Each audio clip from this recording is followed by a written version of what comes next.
ტრანსპლანტაციის სფეროში ბოლო წლებში მომხდარი პროგრესი სამედიცინო ტექნოლოგიური და სისტემურ დონეზე ერთ-ერთი ყველაზე სწრაფად განვითარებადი პროცესია. როგორც მსოფლიოში, ისე გარკვეულწილად საქართველოშიც.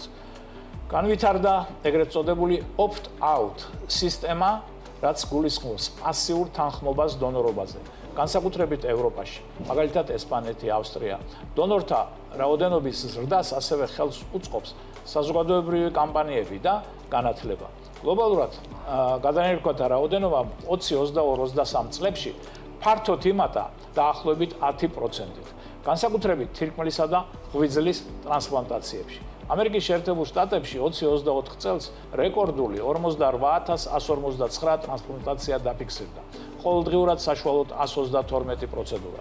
თუმცა უკანონო ტრანსპლანტაციის შემთხვევებიც არსად მცირდება და ეს გლობალურ გამოწვევას წარმოქმნის.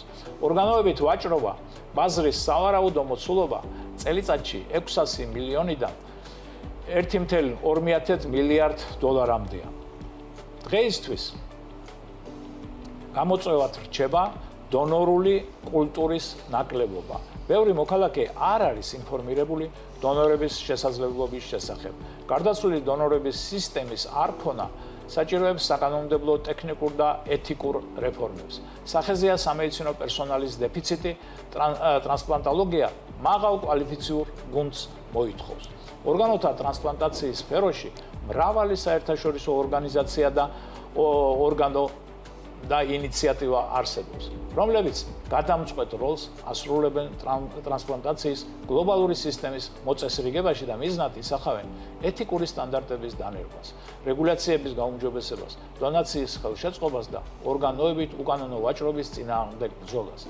ესენია ჯანმრთელობის მსოფლიო ორგანიზაცია, ტრანსპლანტაციის ეროვნული საზოგადოებები, ევროპის საბჭო, ევროპის სამკურნალო საშუალებების ხარისხის დირექტორატი, ტრანსპლანტაციის საერთაშორისო ქსელი, გაეროს გენერალური ასამბლეის რეზოლუციები, რაც იმის იმედს იძლევა, რომ ამ მეტად სენსიტიური სფეროს მოწესრიგება უახლოს პერიოდში შესაძლებელი იქნება. ტრანსპლანტაციის კუთხით მსოფლიოში ადგილი აქვს სასიკეთო სამეცნიერო ტექნოლოგიურ და კლინიკურ პროგრესს, რომლის მიზანია დონორთა რაოდენობის ზრდა, შედეგების გაუმჯობესება და ოპერაციების უსაფრთხოების უზრუნველყოფა. საქართველოში პროგრესი შედარებით ნელია, მაგრამ იგრძნობა განვითარების დინამიკა, განსაკუთრებით სახელმწიფო პროგრამების კლინიკური ინფრასტრუქტურის და სპეციალისტების მომზადების მიმართულებით. საქართველოში შესაბამისი სამართლებრივი ბაზა საკმაოდ პროგრესულია. ქვეყანა აქტიურად თანამშრომლობს ტრანსპლანტოლოგიის საერთაშორისო ქსელებთან და ასოციაციებთან.